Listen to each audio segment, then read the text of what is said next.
കണ്ണൂർ ഇരിട്ടി പായത്ത് ജനവാസ മേഖലയിൽ കാട്ടാനകൾ ഇറങ്ങി. പായം UP സ്കൂളിന് സമീപത്തായാണ് കാട്ടാനകളെ കണ്ടത്. ജനങ്ങൾക്ക് ജാഗ്രതാ നിർദ്ദേശം നൽകി സ്കൂളിന് അവധി പ്രഖ്യാപിച്ചു. 2 ആനകളാണ് ജനവാസ മേഖലയിൽ നിലയുറപ്പിച്ചിരിക്കുന്നത്. അതിനിടെ ആനയെ കണ്ട് ഭയന്ന് ഇരുചക്ര വാഹന യാത്രികന് പരിക്കേറ്റു. പായം സ്വദേശി M സനീഷിനാണ് പരിക്കേറ്റത്. നിഖിൽ തന്നെയാണ് വിശദാംശങ്ങളുമായി ചേരുന്നത്. നിഖിൽ, നിലവിൽ കാട്ടാനകളെ തുരത്തിവിട്ടോ അതോ കാട്ടാനകൾ അവിടെ നിലയുറപ്പിച്ചിരിക്കുകയാണ്? ഏതൊക്കെ തരത്തിലാണ് ജാഗ്രതാ നിർദ്ദേശമുള്ളത്?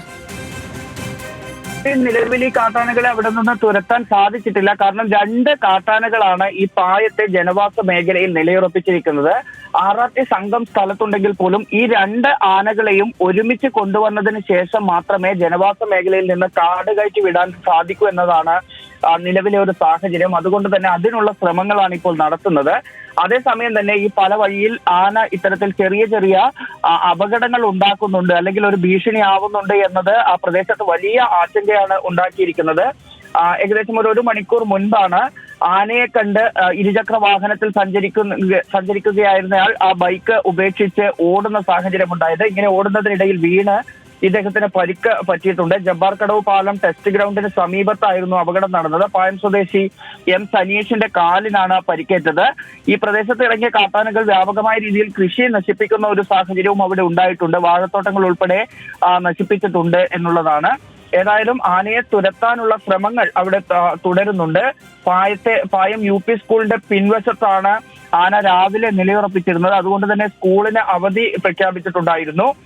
ഇന്നലെ ആറളം ഫാം മേഖലയിൽ ഇറങ്ങിയ കാട്ടാനയെ കണ്ട് ഭയന്നോടിയ 2 പേർക്ക് പരിക്കേറ്റിരുന്നു. ഇതിന് പിന്നാലെ അവിടെ നിന്ന് ആനകളെ ഇന്നലെ സന്ധ്യയ്ക്കും രാത്രിയുമായി തുരത്തുന്ന ഒരു സാഹചര്യം ഉണ്ടായിരുന്നു.